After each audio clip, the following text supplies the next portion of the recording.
Subscribe to our YouTube channel and press the bell icon to get the latest updates.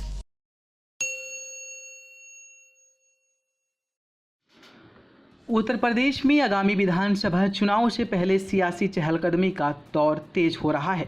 चुनाव से पहले आज़ाद समाज party के प्रमुख चंद्रशेखर आज़ाद रावण ने संकेत दिया है कि बीजेपी के खिलाफ गठबंधन का हिस्सा हो सकते हैं। एक न्यूज़ एजेंसी से बातचीत करते हुए भीम आर्मी के प्रमुख चंद्रशेखर आज़ाद यानी कि रावण ने कहा कि समाजवादी पार्टी और आरएलडी के साथ समझौता हो सकता है, क्योंकि हम सब बीजेपी को रोकना चाहते हैं।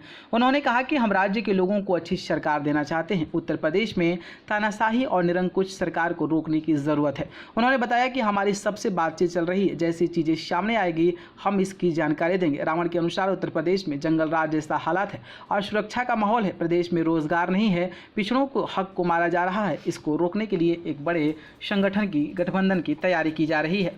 कांग्रेस की कथनी और करनी में फौक।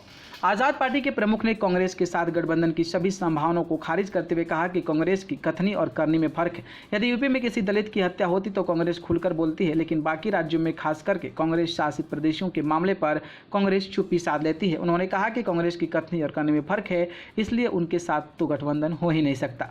सीबीआई और ईडी के डर से मायावती चुप। मायावती के साथ गठबंधन पर पूछे गए सवाल पर चंद्रशेखर रावण ने कहा कि बुआ जी यानी कि मायावती के लिए बस इतना ही कहूँगा कि आज उन्हें समाज से ज़्यादा अपने परिवार की चिंता है। सीबीआई और ईडी के डर से वह चुप हो जाती है, जिसका खामियाजा दलित समाज को भुगतना पड़ता है। मायावती के द्वारा चंद्रशेखर के उठकटवा कहे जाने पर उन्होंने कहा कि वो मुझे कुछ भी कह सकती हैं।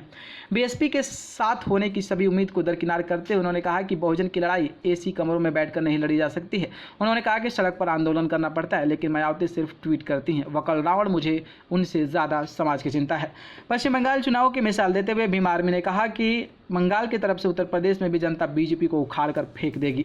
राज्य के हालातों पर चिंता जताते हुए उन्होंने कहा कि अशुओं को कुत्तों नोच रहे हैं, महिलाओं के साथ बलात्कार हो रहा है, नौजवानों को रोजगार नहीं मिल रहा है और पुलिस यहाँ केवल तमाशा देख रही है।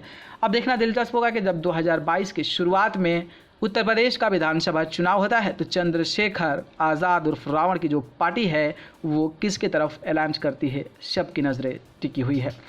न्यूज़ रूम से न्यूज़ लाइव की रिपोर्ट।